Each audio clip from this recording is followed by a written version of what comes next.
اللہ نے اس امت کو کیا تحفہ دیا؟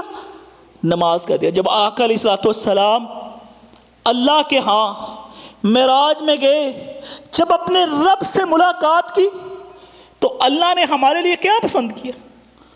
ہمیں یہی پسند ہے دنیا کی چیزیں، لیکن اللہ نے ہمارے لیے 50 نمازوں کو پسند کیا۔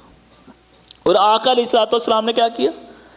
آقا علیہ الصلوۃ والسلام نے اللہ کے اس دیے ہوئے تحفے کو، حدیث میں اسے تحفہ کیا گیا، ہم تو اسے عذاب سمجھ لیتے ہیں، ہم تو اسے بوجھ سمجھ لیتے ہیں، ہمیں تو تکلیف ہونی پڑ جاتی ہے کہ ہم نے نماز ادا کر لی۔ اللہ نے کہا یہ میں نے تمہیں گفٹ دیا۔ جب آئے تو چھٹے آسمان پہ حضرت موسیٰ علیہ السلام سے ملاقات ہوئی، تو حضرت موسیٰ نے کیا کہا؟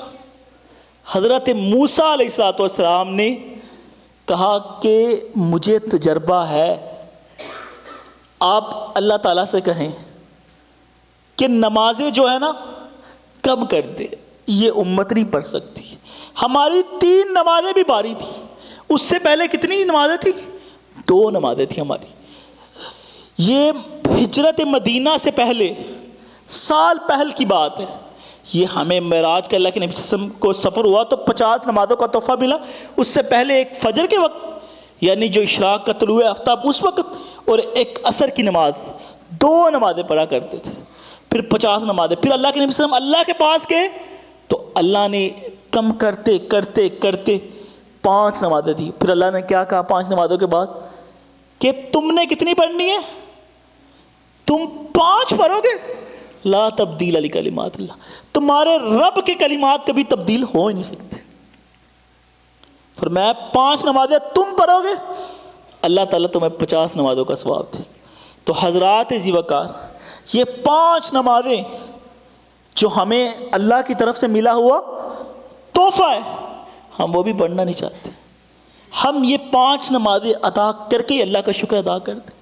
اللہ نے کہا یہ 5 فرض نمازیں ہیں، اگر آپ سے نفل عبادت نہیں ہوتی، یہ 5 نمازیں ادا کر لیں، جو اللہ کا شکر ہے وہ آپ اس نمازوں کے ذریعے سے ادا کر لیں۔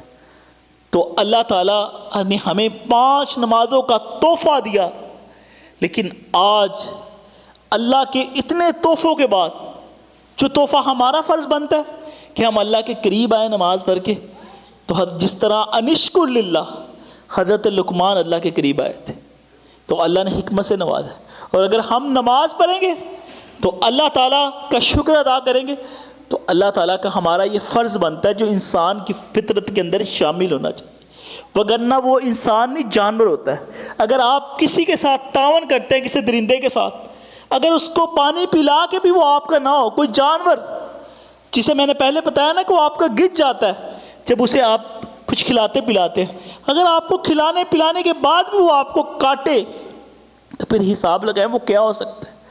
اس کی فطرت ہی بد ہے۔ اور اگر ہمیں فطرتاً اسلام مسلمان بنایا اور ہم 5 نمازیں پڑھتے نہیں تو پھر ہماری فطرتاً ہم بد ہیں، اللہ کا اور اللہ کے رسول کا کسی کا کوئی قصور نہیں۔ ہماری فطرت کے اندر گندگی شامل ہے کہ ہم حد گناہگار اور بدکار لوگ، کہ ہم نماز نہیں پڑھنا چاہتے۔ تو انشاءاللہ آئندہ خطبے کے اندر انشاءاللہ نماز کی اہمیت، فرضیت پہلے، پھر اہمیت